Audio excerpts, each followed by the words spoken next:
Good day mga kanegosyo, ako nga pala si Jepoy, isang negosyante. Isa rin akong DJ at meron akong 10 taon na karanasan na pagkalugi sa pagninegosyo. Hindi ako vlogger, hindi ako influencer, isa po akong content creator.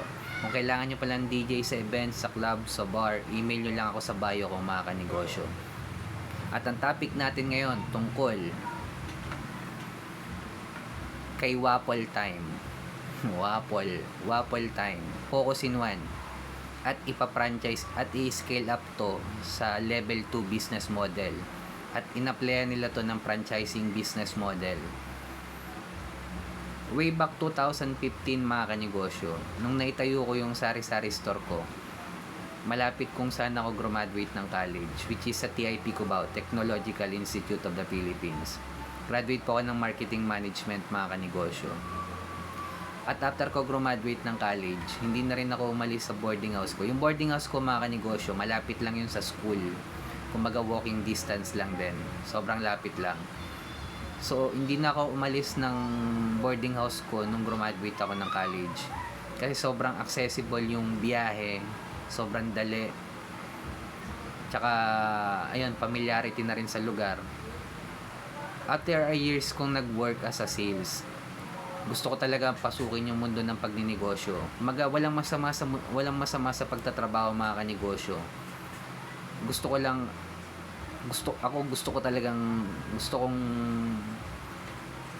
makita yung mundo ng pagninegosyo. Gusto kong matuto. At yun nga mga kanegosyo, naitayo ko yung sari-sari store ko malapit sa school kung saan ako graduate.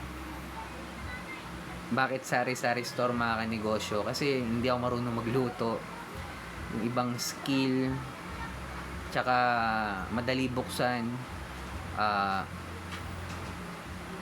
hindi na masyado maraming pagpapagawa kasi limited lang naman yung resources ko, yung puhunan ko para sa pagpapatayo ng negosyo. At ang purpose ko lang talaga yung gusto kong matuto, kumbaga yung learnings sa pagninegosyo. So, nagsimula ako ng sari-sari store. Nagkataon mga kanegosyo, ang community yung pinaglilingkuran ko, mga college student. Pang-anim akong sari-sari store na nakapaligid sa TIP, mga kanegosyo.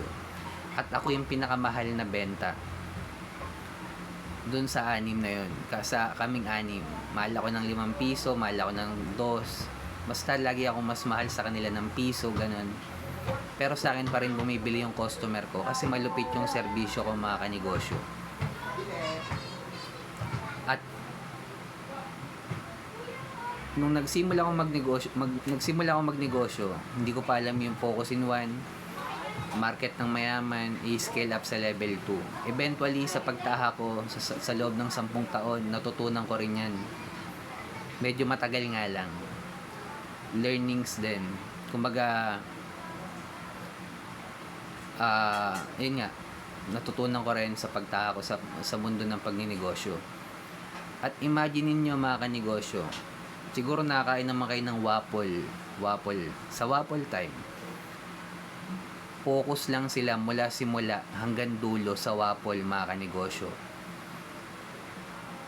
At yung may-ari ng Waffle Time, in-applyan to ng franchising business model.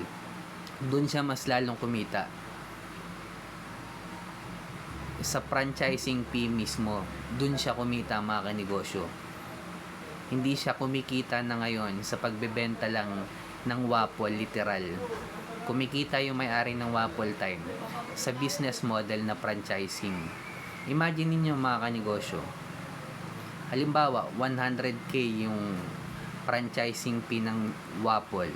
Malugi man yung nagnegosyo o kumita, yung binayad niyang franchising fee, hindi niya na marerepand yun. Nasa kontrata yun.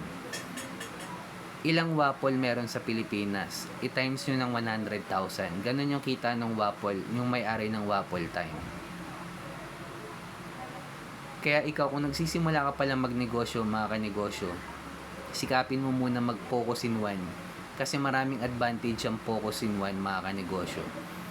Hindi ka mahirap sa marketing, hindi ka hirap i-identify ng customer mo kung ano ba binibenta mo, kung sino ka ba talaga. Hindi ka hirap sa inventory, hindi ka hirap sa cash flow, i-monitor ng maayos. Kasi alam mo na eh. Yun lang yung tinitinda mo eh. Malugi o kumita ka ngayong araw, focus in one mga kanegosyo. Disiplina.